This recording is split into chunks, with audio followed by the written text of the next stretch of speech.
Welcome to episode 49 of Cyclops is Waiting for Me, an X-Men the Animated Series weekly recap podcast. I'm JC, and though it's only 1 week of time between posting, it's been like a month since Rod and I actually recorded together. Oh yeah, before Thanksgiving, right? Yeah, because Rod had some major laptop issues. I think that's fair to say. Oh yeah, we'll get into that in a little bit. And also, anyway, we'll get to that later. And I'm Rod. I am recording on borrowed equipment from Romance at a Glance podcast. And borrowed time. Yeah. And I'm pretty sure that there's no overlap between our two podcasts, but thank you, Shawnee. And I'm pretty sure Bridget doesn't know we're borrowing it. So thank you for the equipment. the chance of there being overlap on the podcast as well as overlap of the hosts, yeah. I think you're pretty safe. Cyclops is Waiting for Me is our weekly podcast series where we're going back and watching every single episode of the original 1992 X-Men the Animated Series in the original intended script order, building up to the release of X-Men 97 coming to Disney Plus in 2023. Some reminders, we're a recap podcast about a series that came out now over 30 years ago. There will be spoilers, and if you don't want it spoiled for you, pause the podcast, watch the episode, come back. We will do our very best to avoid mentioning anything about future episodes that we have not yet covered. And I know we say this every time, but just to make sure you guys know, Disney isn't working with us. Disney Plus, definitely not working with us. Rod talked mad shit before the episode even started about Disney Plus. Don't forget to follow us on social media at Cyclops IWFM Pod on Instagram, TikTok, which is hello followers. We have, we haven't blown up, but we have followers now. All of a sudden, yeah, Rod, what was the video that got us views on TikTok? Because I've literally deleted my own personal TikTok. Yeah, I think it was the 70 Nightcrawler ones. Yes, it was one of the 70 ones, but it was specifically the one about the cameos in the Snow Lodge. And the conversations down there, I'm barely interjecting because everyone in there knows way more about the story than I do. Although I will disagree with people in there saying that's not Mary Jane. That's very clearly Mary Jane. It's definitely Mary Jane. That is the same model of Mary Jane from the Spider-Man animated series. Also, there's no doubt that's Mary Jane. Wearing a sweater with spider webs on it and holding a mug with spiders on it. So I think they were just trying to signal. That was it. But anyway, hello. If you came here from TikTok, thank you for viewing. We've been getting pretty consistent views on stuff since then. Nothing quite as big, but like people are watching more clips as we post them. So weird. Or listening, I guess. It's just a static image, but with they're watching it. Yeah. They're like, why is nothing happening on screen? Right. Twitter for some reason and Facebook. And of course, make sure to follow us on all your favorite podcast services. Finally, we record these episodes in batches right now, except this one is like a part 2 that's happening a month later. If we're reacting about any news about the upcoming series, we'll be a few weeks behind. I don't think there's any new news that I know of. Except you went to LA Comic-Con. I was at LA Comic-Con and I got to stop by and say hi to Eric and Julia. So shout out to them because they're always awesome. Said hi to Larry Houston, who we are hoping we can do a Zoom dial-in and have Larry on a future episode. That would be amazing. Yeah, I saw he actually just did an interview with a nacelle company that does like Toys and Made Us and stuff for one of their docs. They maybe have a little bit more credibility than we do at this point. Yeah, I'm saying, we got the same guest. And John, you got a video of Lenore Zan doing the 2, I think, top voted quotes of Rogue from fans. Yeah, I didn't have my phone out in time to get all 5, but essentially they had her recite off in character the top 5. Yeah, I got it clean for the top 2. And so, props to her for it being 30 years later and still sounding the same. That's amazing. Well, I mean, she's gonna be in the new one, so she must be doing something right. If you haven't seen that yet and you want to, it's on all our social medias, all the ones we just mentioned. And soon, hopefully, I have a video that John also sent me of people talking about Ron Wasserman working on the music. Lee Walden, Larry Houston. Talking about Ron working on the music. I have not contributed shit to the music. Anyway, a lot of stuff to look forward to on the socials and stuff. It only took how many? 50 episodes now? 49? 49. And on to the show. So today we're going to be talking about Season 4, Episode 12, titled Proteus Part 2. Aired on October 7th of 1995 and currently sits at a 7.5 star rating on IMDb. We actually watched the recap before recording, but it picks up essentially with the broken Wolverine. Like, there's a Wolverine that we don't often see in this show, and he is not doing well. Yeah, he's still got his head in his hands. He's hurting, and Rogue goes to check on him, and to his credit, he still gives a very Wolverine response, which is, nope. Not going to talk about it. Not now. Not ever. Yeah. He's still trying to put up the facade of the image that he's known for instead of being vulnerable.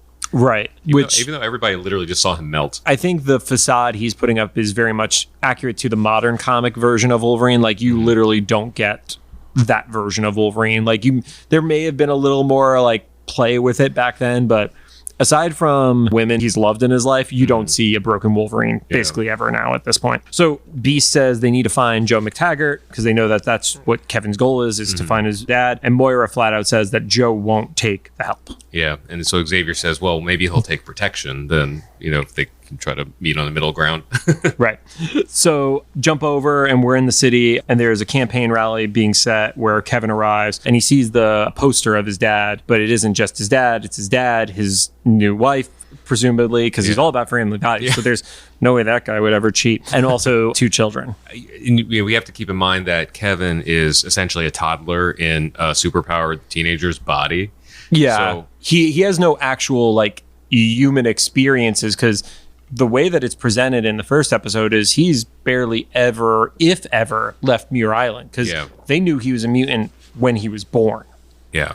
And so I think like you would think a normal teenager or like cognitive age would have realized what's happening, but he's still figuring it out. So he's confused of who's on the poster with his dad and like why it's happening. So he's not angry yet. Right. It's definitely confusion and he hasn't put the 2 and 2 together yet. It's really the wonder of it. Jumps over and we see a woman who is rejecting this politic dude, mentioning like, oh yeah, we got to save all of Scotland and then like save Wales too, right? And it's like I didn't know they had political dude bros in the UK in the 90s, but we definitely did with that guy. Yeah, I guess try-hard incels are just timeless, right? I did like how they're like, she was like, yeah, you're going to get far in politics, but you're not going to get far with me. I was like, that's a solid burn. Yeah. Take notes.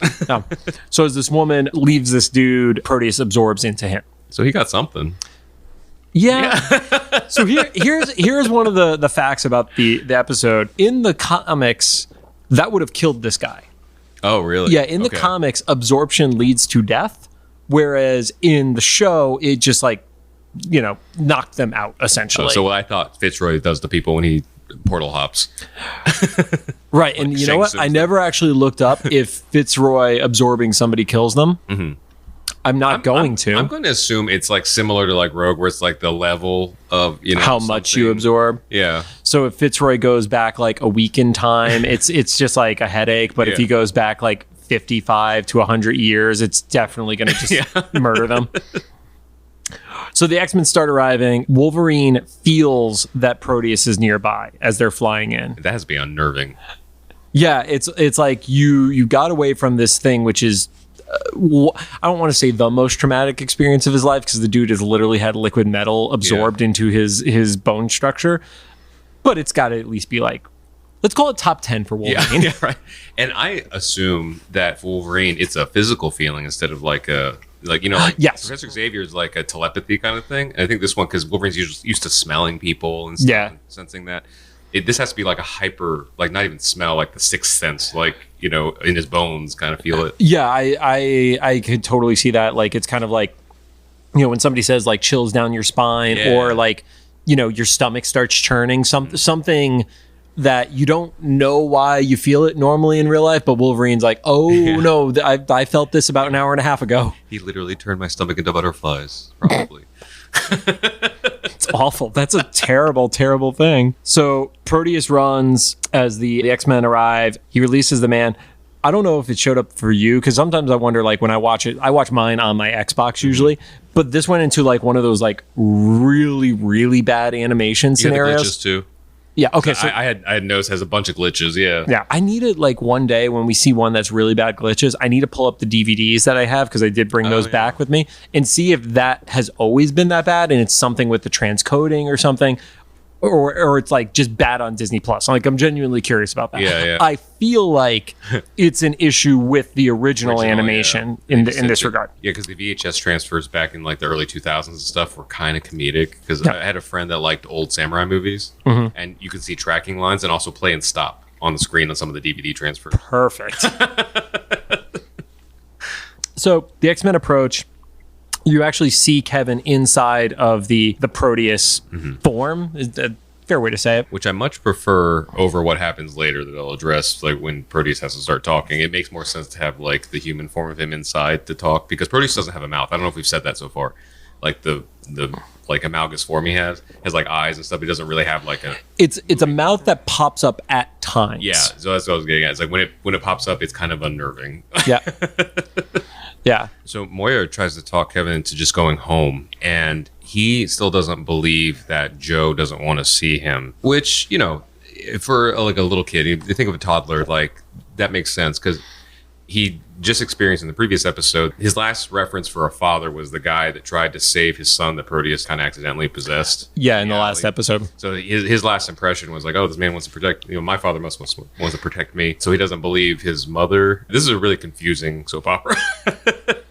Well, it's kind of like the whole thing of dad disappeared. He doesn't understand why his dad left. It's kind of like dad went out for cigarettes and never came back. Yeah. So something must have happened. That's why he didn't come back, not because he's a piece of shit. Yeah. So when that happens, Kevin reacts negatively, starts just transforming everything around. There's a bridge that's like nearby that starts collapsing. Stuff starts falling. The ground starts turning into like a green sludge. Yeah, that's a wild psychedelic thing. Yeah, and the building nearby start collapsing. Beast and Rogue start going for the save. And then Kevin leaves, and, the X-Men are taking care of people and such. And they're more worried about saving people from being hurt. That's where we actually get the reveal where Moira flat out says Joe left because he's a mutant. Mm-hmm.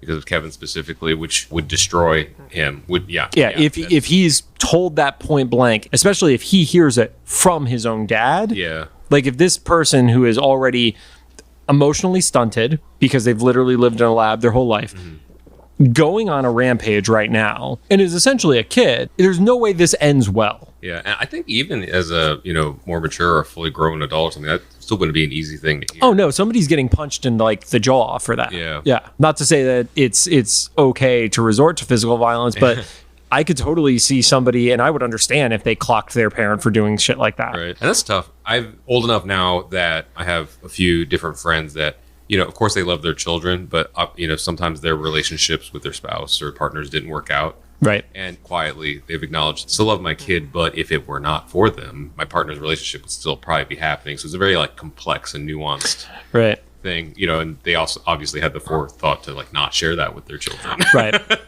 What I think is interesting is we just got off of the Nightcrawler episode, and we have 2 future episodes, which I'm not going to dive into now, obviously, because we promised we would go in order. Yeah. But all of them deal with scenarios of a parent. Yeah, in not being a great parent. They're setting up the whole spine of the MCU. Yeah, just bad parenting is the only good parents were May and Uncle Ben, and then one of them died. Yeah, a few weeks ago, I might have commented on this. I ended up at a table with the cast of Ms. Marvel, and I forget the father's name, but I was talking to the actor. I was like, "Congratulations on being the first father of a superhero in the MCU that was not traumatic or passed down generational trauma, and in fact supported their daughter into becoming a hero." Yeah. But other than that, every parent in the MCU and I guess now Marvel just fucks up their kids. I mean, let's be completely honest. Marvel people have been fucking up their kids for years. Yeah.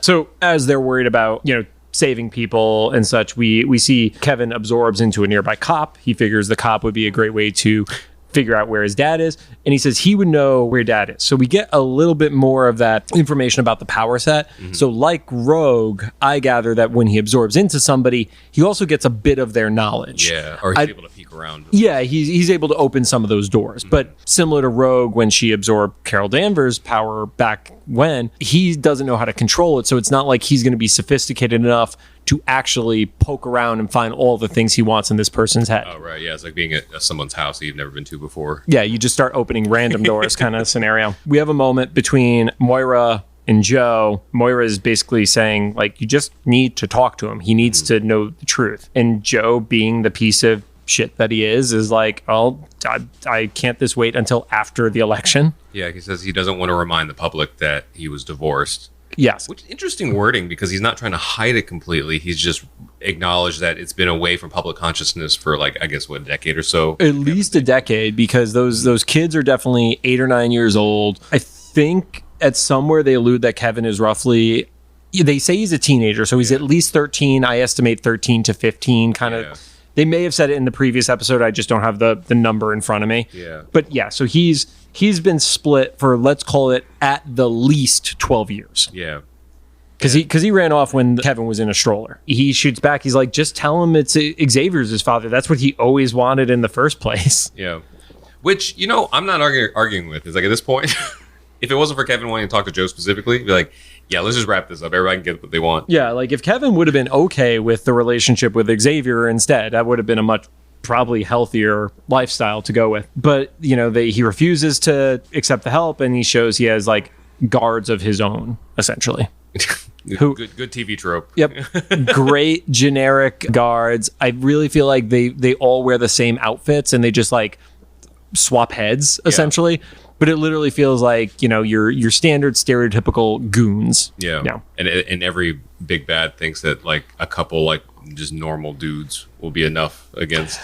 Yeah. I mean, here's the thing. This world knows about mutants at this point. Yeah. So like, does he just hire these goons and not inform their boss pimp guy that it's a mutant? Like, what does he inform them that they think this is like believable security at this point? Kevin Proteus arrives at the house. He melts the fence, and then he also melts like a hole in the front door. Yeah, he got the note from Xavier. But the only thing we have seen when he leaves a location, it reverts back to normal. Yeah. So it's not as bad. And I'm assuming because they're in Scotland, there are no skylights. Yeah. Because he could do whatever to that wall. But if there was a skylight, he would break that skylight and it would not repair itself. Yeah, he wouldn't even try to get into the house. He'd just break the skylight and then leave. Yeah.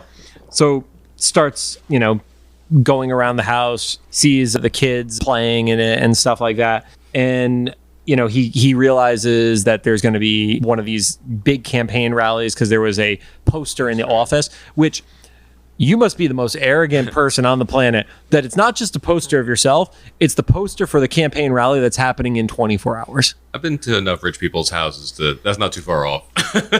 It kind of tracks. Because if you think about it, you have to think so highly of yourself, or it tends to be people that think that highly of themselves to put themselves in those positions of power, knowing the skeletons in their closet. Digital trading cards. Yeah.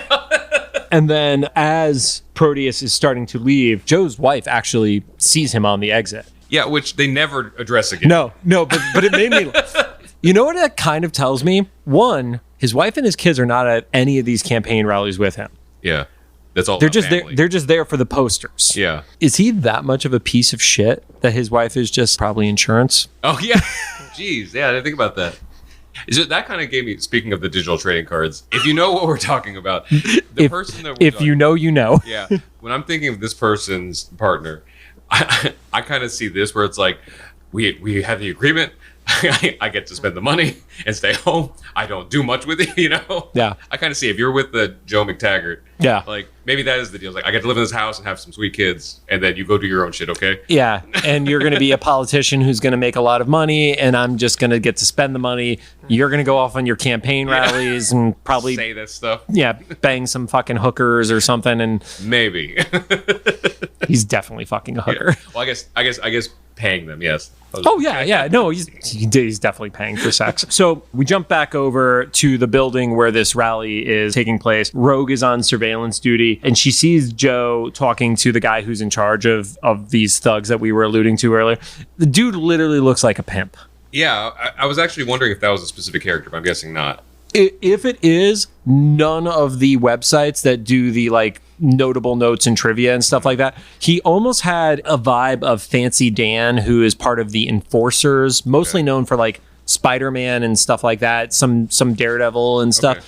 But Fancy Dan is like garbage, like New York criminal. Yeah. So it's like, I don't know if it was inspired by, but as far as I could find, it was not a specific character. I kept thinking that this person has to have some sort of special ability to be the head of the guards that are protecting him from a mutant that can control like reality and matter. It's called money, Rod. Have you not watched a single mafia movie ever? But like what you were saying about the guards before, we'll find out later. He doesn't make it clear to him that this is like, he thinks it's just a kid. Yeah. Like, well, that's what he says. He's like, yeah, what's this kid gonna do?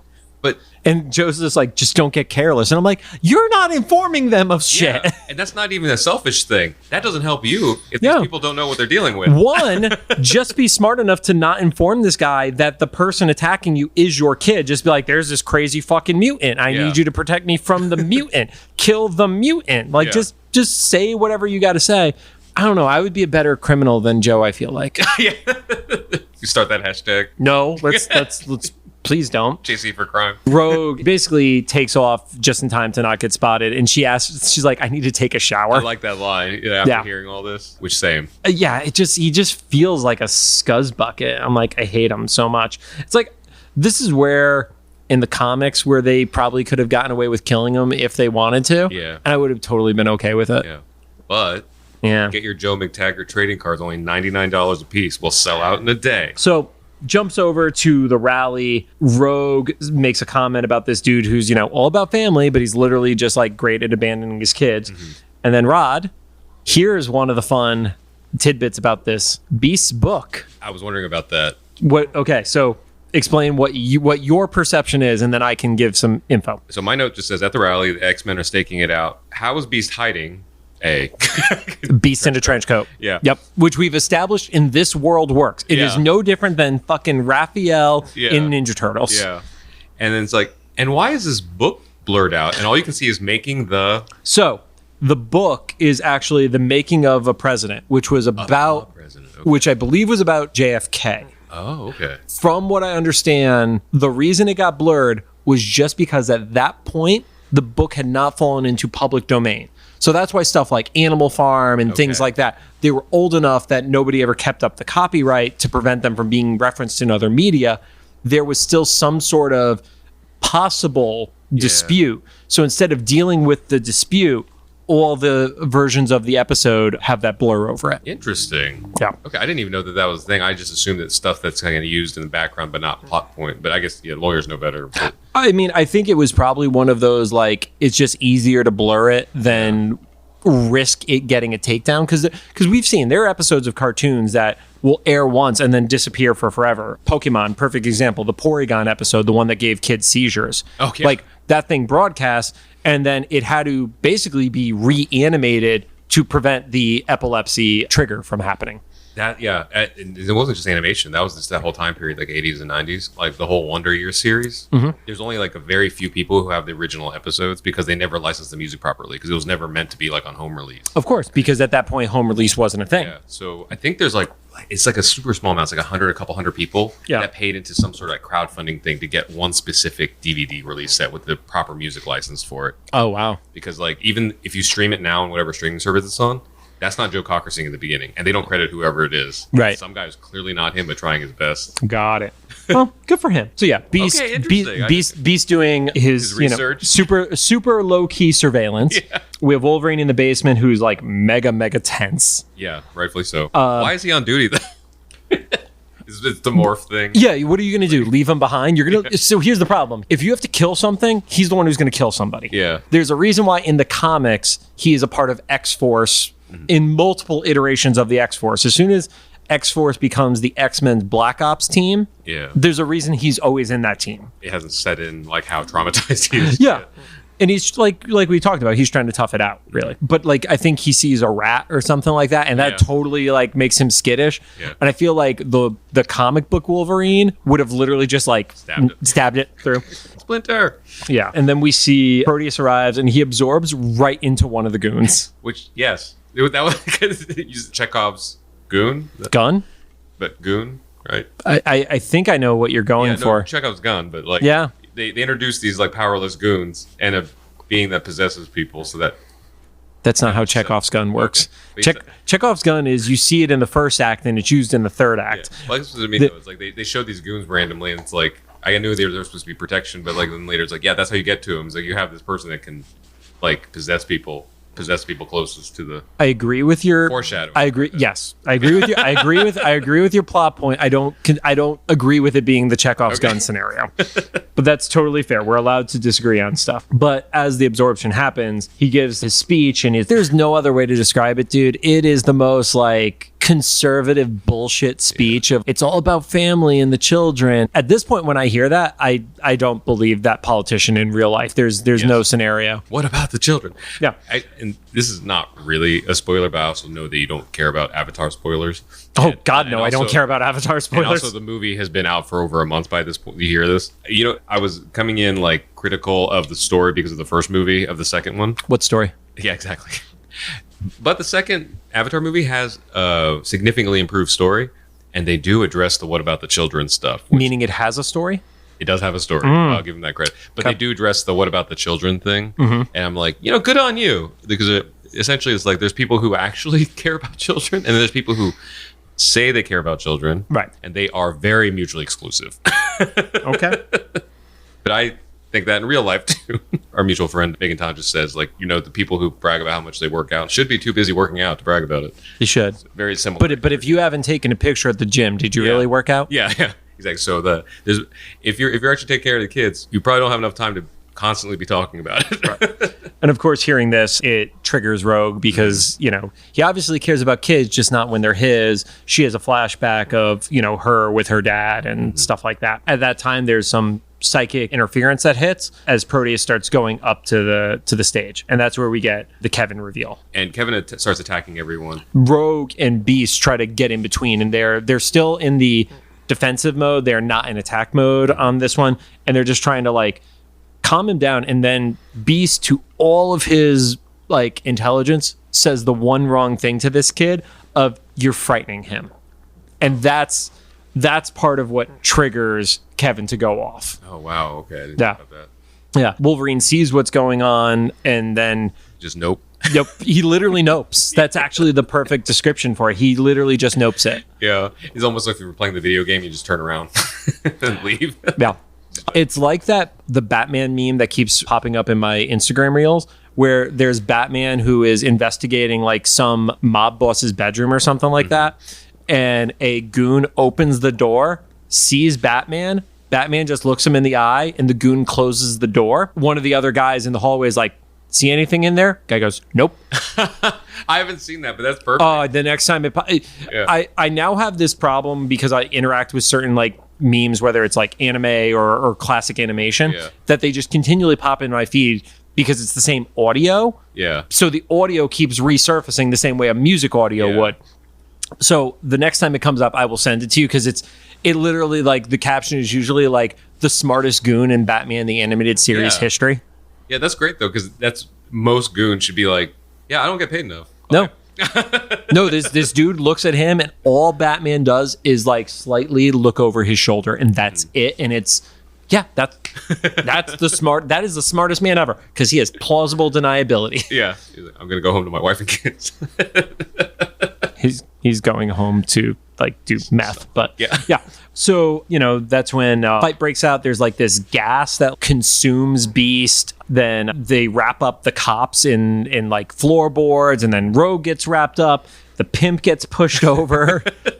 It's a great moment. Random piano. There's a piano that I believe the piano is transformed from the scaffolding. Like scaffolding, a catwalk or something. Yeah, something above the stage. Yeah. Oh yeah, and then the pimp guy is like, "That's no boy." And, and again, that's on Joe. Yeah. Here's the thing. I don't support criminals. That criminal deserved to know what he was going up against, if only for the fact of how is he supposed to your point, protect you from the superpowered being if he doesn't know they're going to be up against a superpowered being. Yeah, it just didn't seem like a good plan, even feel selfish. Yeah.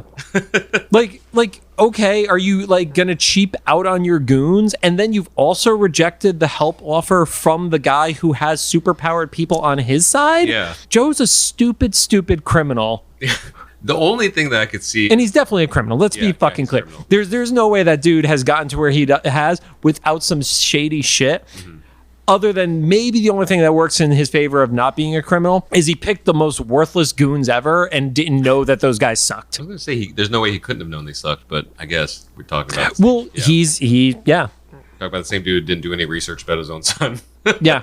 has no idea what his son's power set is. So we see this is where Xavier tries to intervene. He also makes the comment about frightening his father, which again, probably should stop saying that to the traumatized adolescent. And then the curtains turn into a waterfall. And it's like, that's pretty cool. The funny thing is when I'm saying this all out loud, I actually picture like that Jack Kirby style, which some of that got influenced into Doctor Strange Multiverse of Madness, like the very trippy-esque stuff. Yeah. Like I would love to see this redrawn in that Kirby Doctor Strange style. Like that would be so cool, because it almost sounds cartoonish, even though it's well done in the show. Like I absolutely give them credit. They didn't fuck up the animation or anything in this part, but I would love to see this in like a Bocello style, like that artist. I'll post some of Bocello stuff, but it's like, I would love to see the weird version of Proteus as opposed to the clean line drawn version of Proteus. Gotcha, yeah. More of the blacklight poster version. Not just blacklight poster, but even think about, you remember the show The Max from the 90s? It was on MTV. It was the big purple dude with the middle finger claw. Yeah, I didn't until just now. But yeah, oh my God. But like everything is slightly off. Like nobody's body proportions are right and stuff like that. Like that's the Proteus story I want to see the visual of. And, that'd be cool. And I might be a dumbass, and that might already exist, and I've just not ever read it. But I think that would be cool as hell. Joe Slepsky, if you know an issue that we're describing, shoot me a note on that one. Oh yeah, the one guy that's read every single X-Men comic. At least Uncanny. Yeah. Yeah. But yeah, so the curtains turn into a waterfall, Rogue is flying, and then the chandelier turns into bats, and the bats attack Rogue, and we got one of Rogue's classic screams. So, oh God, yeah. So I was actually wondering if there was ever been, not that I want to hear it, any point where she recreates the voice now for the Scream. You mean like in the show or like at a convention? At a convention. Like Scream is one of the voted. It was not. That's good. And I say this with all due respect to her, I never want to hear that in person. Same. It would hurt my ears. And I hope she only had to do it like once or twice and they just kept resampling. I feel like it's not, though. I feel like it always changes just enough.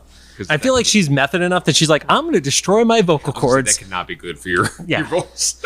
I was listening to Achievement Hunter the other day, and they were talking about in Trials, and I don't remember which Trials game, but Jack from Achievement Hunter needed to do 10-second yells because the whole game is like no voiceover really, but they're just like different people yelling as they're getting hurt, getting thrown off of like a BMX and stuff like that. And everybody's goal was to have like a 10-second yell. And you don't realize how long 10 seconds is until you're trying to yell for 10 seconds straight. Yeah. They were like, we like recorded all of our VO in like a few hours. And then everybody else got like a couple days because we basically destroyed our vocal cords doing it. Yeah, that's it's rough. So at that point, the floor turns to ice. Xavier starts moving to a fire pit. Mm-hmm. They did do the real fire again. Did you notice that? Yeah. I guess this is kind of psychedelic. That was, the whole reality bending thing. Wolverine makes the save-ish, doesn't get a full grip on Xavier because he tries to do like claw through the clothing as the save, and then it starts to rip. But then Moira, of all people, is the one who's able to grab Charles. And I have a note here, and since it's been like a month since I've watched this, there's a glitch here, and either Xavier or Wolverine turns gray. So I guess leave a comment if you remember which one when they fall. But it's there's so much happening. It probably just like flashes by in a frame. Right. As they pull Xavier out of the real fire pit, he starts talking to Kevin psychically, calming tone. I want to help you. I'm a doctor and stuff like that. He's trying to appeal to the logic of a person who's in an illogical state. Of a teenager who has the emotional capacity of a toddler. I would say he's like maybe a 6-year-old. So maybe I revoke the Xavier should be the dad thing right now. Yeah, but Kevin does what Kevin does, where it's like, nope, I want to see my father. My father wants to see me, and then he just kind of like I don't like Jedi pushes, but he literally just like flips his hand, and then Xavier just like flops over in the chair. It's like, that's fucked up. It happens a lot. Yeah. Just Xavier getting not yeeted, but just like knocked over. Yeah. Yeah, it happened in the One Man's Worth episode. He's in the chair and the chair gets like knocked over. And minor spoiler, it's going to happen in the next couple episodes. Repeatedly. Just every episode he just gets knocked out of his floaty chair. So disrespectful. So much. So they start having a conversation as they're leaving the building. Beast is essentially saying, he's they actually point blank talk about his emotional maturity and points out the danger is it's only limited by his imagination. Yeah, so that's awkward. I like that Moira at that point is like, well, you tried, guess we gotta kill him. Well, no, she says she needs to reason with him. Yeah. And then she fucks off. Yeah, but I just like how she sees that whole battle go down. It's like, well, you tried, nice try. You know? Yep. Xavier has some guilt himself. He feels like if he had been around and been given more time, but also he hadn't seen Moira for years, like pre the stuff with Lilandra. He hadn't seen her for forever, so he didn't even know who Kevin's dad was and stuff like that. So it's like he's maybe not to blame. Yeah, and also what Moira was dating Banshee at the time. So oh yeah, that was the first time they saw each other in how long? Yeah, so would have been a weird little working relationship. No, well, the first night that he stays on Muir Island, he gets abducted. Yeah. He gets that, and then his half brother shows up, or step brother shows up and fucks him up. Yeah. By the way, there's a kid I need your help with. Yeah, exactly. This is exactly. Oh yeah, by the way, your favorite student, she's dead. Yeah. It's awful. So that's when we actually see Rogue goes aggro on Wolverine. She's like, so where were you? And then Wolverine calls Rogue cornpone. Which, I looked it up. Corn? It's just cornbread. It is an old-fashioned Southern version of cornbread, which to me, I just assumed that's cornbread because I'm not from the South. So, a question is, where you grew up, is cornbread super sweet, almost like cake? I don't really like cornbread in any instance, so I can't tell you. Because I didn't grow up in the East Coast, but I spent a decade out there after college, and at least in the Mid-Atlantic part of the East Coast, cornbread there is almost like vanilla cake. It's like super sweet. It comes in like muffins and stuff. Where I grew up in Indiana, granted it's not the South, our cornbread that I grew up with gravel. Almost. I mean, I kind of like it. It's not sweet at all. It's super dry because it's meant to be eaten with like butter on it or in chili. That's the kind I remember. Okay. Is it's you needed to put butter on it if you were going to consume it, and it wasn't sweet whatsoever. And, right. And so cornpone is probably even like more like gritty than that. I don't know if I've ever actually had it, but in my memory, like, cause I feel like my childhood was the very tail end of that term being like kind of relevant. It wasn't that the word itself was a bad word. It was just the tone in which you said it. Or what was it? I asked one night, I was like, why is dillweed, an offense, like not offense, like a... Oh, it is actually offensive. Oh, really? According to Urban Dictionary, but let's be fair, everything off of Urban Dictionary becomes offensive. Yeah. So, well, don't call people cornpones, kids. Yeah. But I kind of likened it maybe at a different scale to like dillweed, where it's like that's a real word. I use it to cook and stuff, or my air quotes cook. But I let you have it in food stuff. But also, if you say it with a certain tone, it's like meant to be like a derogatory. Yes. Beast jumps in, kind of trying to defend Wolverine's fear, but he defends it so much it ends up making Wolverine feel even more defensive. Yeah. So that wasn't what he was looking for. He tells him, like, we all get traumatized and you must feel it worse because it was your first time. Yeah. Which I kind of have not for secondhand experience, I guess, to this, because you're not listening to this, but for some reason you're listening to this. Sorry, but I promise I won't say your name. One of my college roommates. We're going to call them Steven. Yeah. It does Steven, whatever. That's his real name. No, it's not. Anyway. That would have been awesome. One night, was yelling from across the house we were living in, freaking out. And I went in, and he was yelling that he was having like a brain aneurysm, and his brain was bleeding and stuff. And I was freaking out because I was like, holy shit. And I didn't know that's happening, but okay. Yeah. Or was he just like really high? No. Okay. So, long story short, he was having a nosebleed, but he was like in tears, like really traumatized. So even though I'm figuring out that it's just a nosebleed, I'm trying to be empathetic because someone's clearly... So was it his first time ever having a nosebleed? Yeah, so he yells at me to call mom, so I call his mother, and she's like, oh, I think I know what's happening. Rod, can you just take him to the ER so he feels better? I'm like, are you sure? And he's like, yeah. So we went to the ER, and they told him he was having a nosebleed. He had made it... How old were you at that point? Like maybe 21, 22 or something like that. He never had a nosebleed in his life. Weird. And so his mom, when I was talking to her on the phone, she was like, we were waiting for this to happen, and we were hoping it would be while he was still at home. But this was when he was away at college, and I happened to be the lucky guy that was there when it happened. So. I feel like his parents should have said something of like, this is going to happen to you one day. It's okay. Right? And maybe they did. I'm not sure. Like, because there's some things. Sounds like they didn't.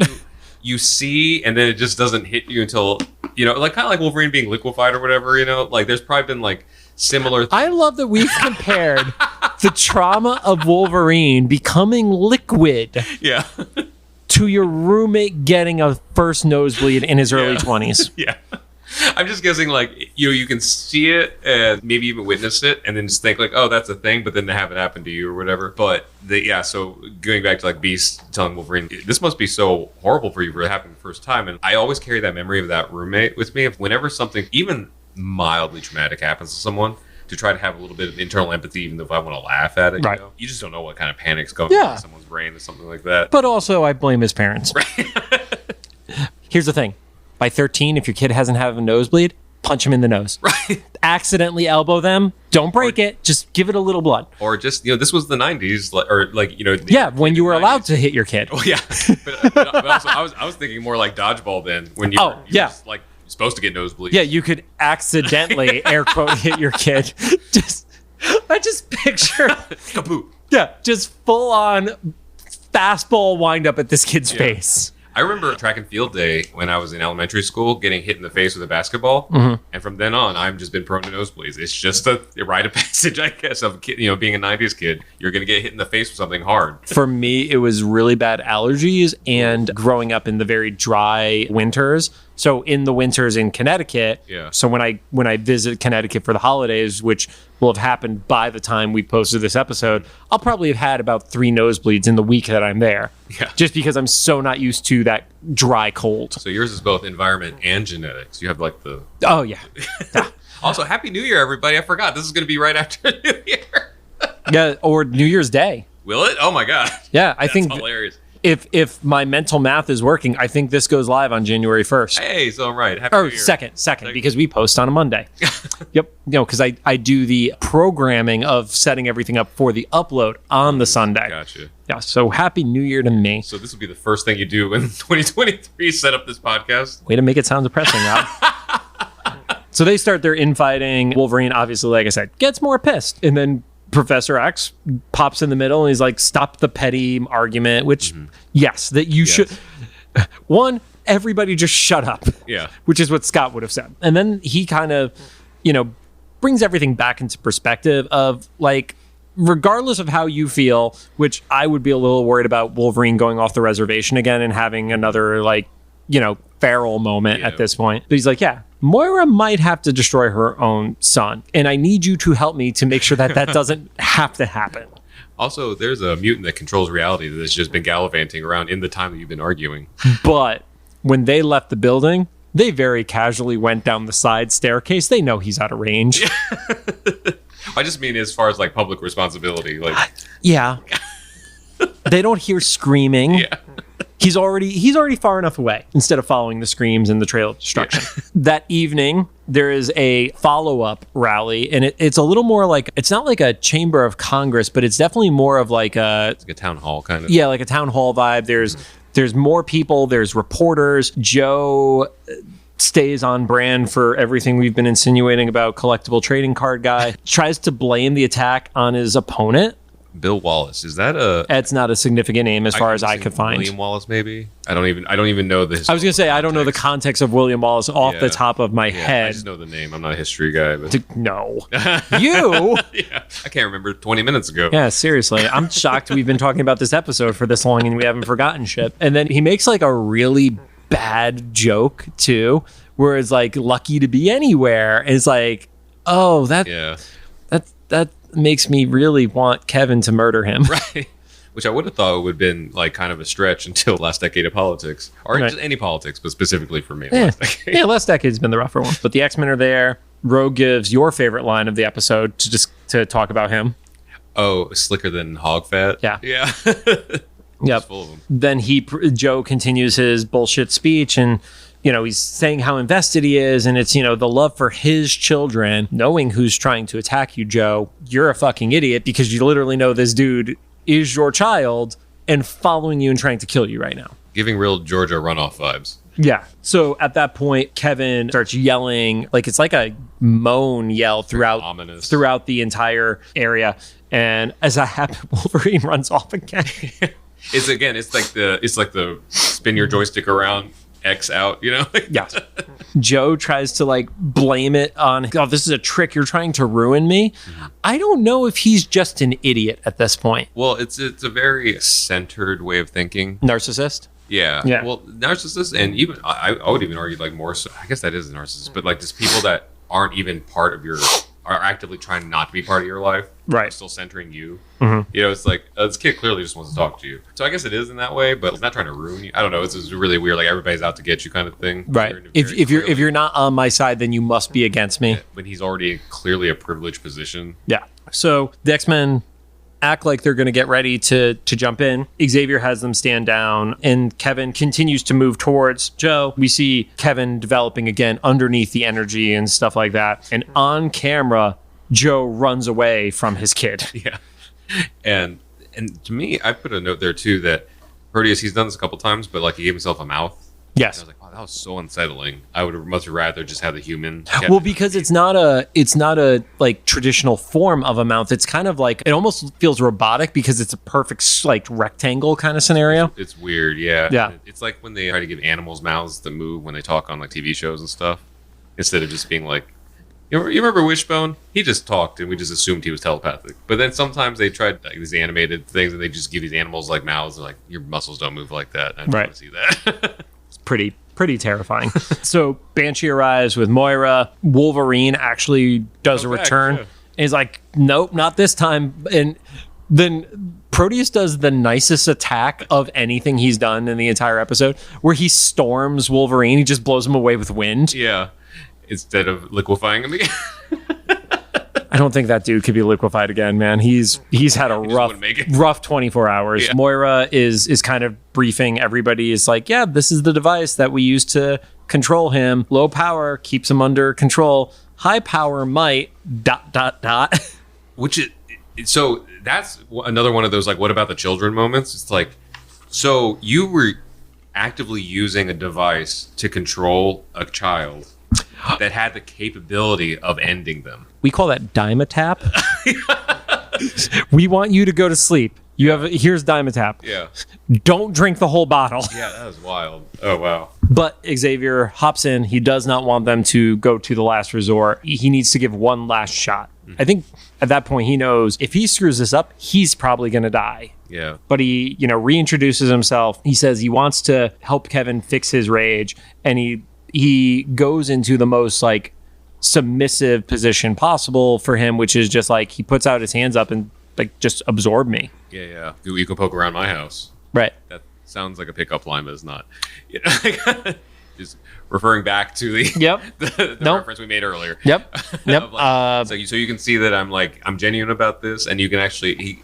I think the assumption is he'll be able to see the memories of Joe speaking about everything too. Or at the very least, because Xavier doesn't know the extent of Proteus's power, it could also be all of us have been in pain in some way. So like we've seen him absorb random douchebag guy, random cop. We've not like guy who is just getting bullied, but he hasn't actually been in another mutant in this manner. Yeah, and like a fairly stable person. So it could just be like, look, I'm putting myself out there so it's legit. We've seen this in other stuff before where it's like, if you don't believe me, read my mind. Like, Yeah. So it's cool. See that this is real. There are lots of similar vibes, but done differently to One Man's Worth. Yes. Like the immature Xavier needs to read somebody's mind to know that what the crazy shit they're saying is real.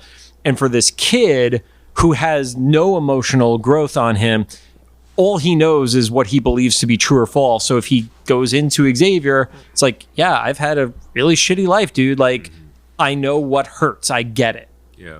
Which in a way is like a mutant leveled up version of what Xavier's saying Joe should do for his son. Yeah. So they go into Xavier's head and they have a quick back and forth, and it's like, you need to learn to trust. And Proteus comes back out, and when he comes back out, he is in human form, and they're hugging each other. And then in like a good way. yes, not like a bear hug and they're crushing his spine. And then the only part of the episode that I don't like happens, which is Joe immediately repents and says, can you forgive me? And they hug and cry. And even in the book that we reference all the time, previously on the making of an animated series, Eric Lewald says the father coming around felt like it was a bit much and rushed. Oh, I'm glad he acknowledged that, because same. I was like, wow, so Xavier did the work and then Joe just like gets like thing. The only thing that makes it okay for me is that at least the kid got like the resolve that he wanted, you know? Yes, but I would have rather have seen him get that resolve, and even if it was walk out with Moira and Joe, but him walking out with just his piece of shit estranged dad, I couldn't buy it. And carrying him out. Yeah. Because the kid can walk. There's no... He might be trained. I don't know. Yeah, he's been destroying a lot of shit in the last, 2 days. But Joe doesn't know that. Yeah. Joe literally didn't know his powers until 15 seconds ago. Yeah. But when we were getting ready for the show, we're prepping, and Xavier winces. Yeah. And I interpreted that as like, not that Xavier wants the credit, but it's like, I almost feel like Xavier's like, he doesn't deserve the credit with reference to Joe. Like, Joe's getting the happy moment with Kevin, and it doesn't feel good because Joe doesn't deserve that moment. I thought it was partially also something else of Moira's life that was still separated from him. It's like what could have been. I could absolutely see that too. I think that's a really, really good point. Because even though Moira hasn't had an easy life, obviously, it's just not just Moira, literally anyone that Xavier's had a relationship with, they've like moved on, and then he's not been part of like really big parts of their life. Right. Or like monumental moments, Yeah. I mean, he made that one girl, the nurse, retire. Yeah. And then she literally joined a cult. Yeah. So that's a whole thing. It's having a positive impact on people. Yeah, lots of positive impacts. So jumps back over to the laboratory, which also, what kind of grants is Moira getting that she can afford this laboratory? Because this is like one of the most high-tech labs ever. This isn't like Xavier's shitty lab when he was a student in the 50s, I think it's more evidence that they are not in America. Because it's being funded by somebody who cares. On an island that is a safe haven for mutants. Yep. Yeah. Just leave it at that. Yep. Because anytime, if any of my international friends are listening, every time I mention something on social media about like, oh, I finally was able to have that doctor's visit or had this thing or whatever, they're like, what was the problem? It's like, that you couldn't before? Because my insurance company needed to take 8 weeks to approve it. Or just the medical system, or something. Anything. Yep. Name anything. It probably isn't as efficient as it is for you. Yeah. So it looks like Kevin, without a Proteus form, like there's an energy around him, but he is not acting as Proteus, is in a more open area. People are around him. He's not in his like cage room, the Mutant X room, and he's using mental powers. It's kind of like that game that you would give with kids of like put the the square peg in the square hole and stuff like that. But he's trying to do it with his mind. So like obviously if he tried to physically do it with his hands, he'd be able to. But it's like it's showing he's getting better at control. Yeah. Yeah. It's like, go figure. Maybe actual teaching and possibly therapy instead of locking him in a room and yelling at him constantly, shooting a laser at him that could kill him. Who knew? Yeah. I'm not a parent, but thank God. No, exactly. And then we get a moment between Wolverine and Rogue. And Wolverine, we've been seeing these interesting moments with Wolverine, especially after the last episodes with Nightcrawler too, where it's like, he's having his own crisis of faith, whether that's the religious aspect or in this one where he's like, yeah, how does Chuck do it? And and specifically with Rogue being witness to it. Yeah.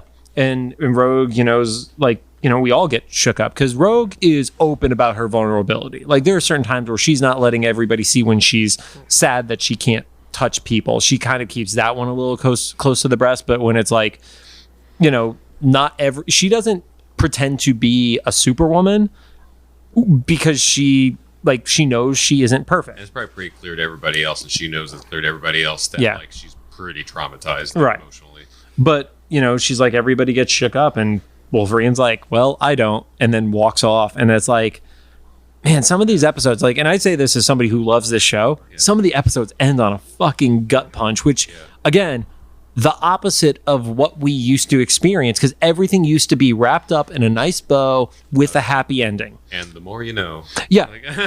But like this and Batman the Animated Series, they really set the trend because both of these shows would have endings that weren't bright and shiny. And I do appreciate that from these. So Mid to late 90s, man. Yeah. It got dark. Seriously. So just a few quick notes on this one. Original story that this is based off of in the comics happened in 1979. John Byrne wrote it, and that was the debut of Proteus. Like I said earlier, the possessions would actually kill somebody. Yeah. And then in the comics, Proteus actually died facing Colossus and his father with him, but it was because of an intolerance for metal, which never really got addressed here. Oh, okay. I didn't know that.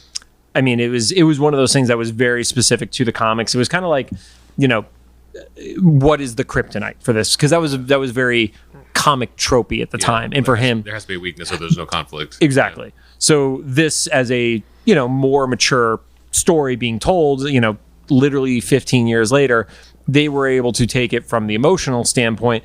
And I still agreed with Xavier healing him. I still don't agree with Joe getting the happy moment. Yeah. But I can also believe that this was a route that also could have even happened back in the John Byrne era. And maybe a part of it was this, they didn't know what else to do with him because he's so stupid powerful. Yeah. And that time frame was like the pre-Omega mutant era. Like there weren't the mutants that could destroy everything. Yeah. So you kind of had to take them out. Otherwise, if those are still chess pieces on the board, how do they not destroy the entire board? Yeah. Yeah. It's kind of like the thing where currently, if you're listening to this like way later, we're currently at the end of Phase 4 of the MCU, and there's still questions of like all these other like hidden societies, like your stuff. Eternals and all that. Eternals and stuff like. So what about the Thanos stuff? Dude, we moved on from that shit. Yeah. So, Rod, any closing thoughts for you, sir? No, I'm glad we finally wrapped up this episode because it's literally been a month of not being closed. Yep. And also, our recording device didn't die 6 times during it. Yeah. Well, I mean, it died. Yeah. We'll talk about that next time. If this sounds different, also thanks again to Romance at a Glance podcast for the equipment. But if it sounds different, hopefully nicer because of them. Please go to their stuff, whatever socials they have, and say thank you for supporting Cyclops. Nothing else. Yeah. And curious.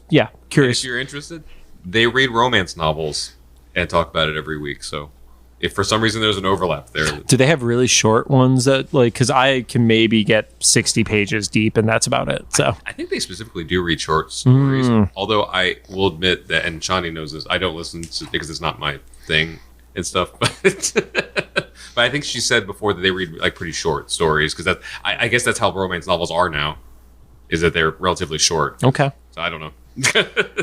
Thank you guys for joining us. If you have any thoughts, make sure to drop them into the comments for the official Instagram post or YouTube upload for this episode. I'm switching it because more people talk to us on Instagram. And if you like what you heard, we'd appreciate a rating on the podcast app of your choosing. You can find us on Apple Podcasts, Anchor, Spotify, Google Podcasts, CastBox, and we didn't even bother doing the year-end recap on Spotify.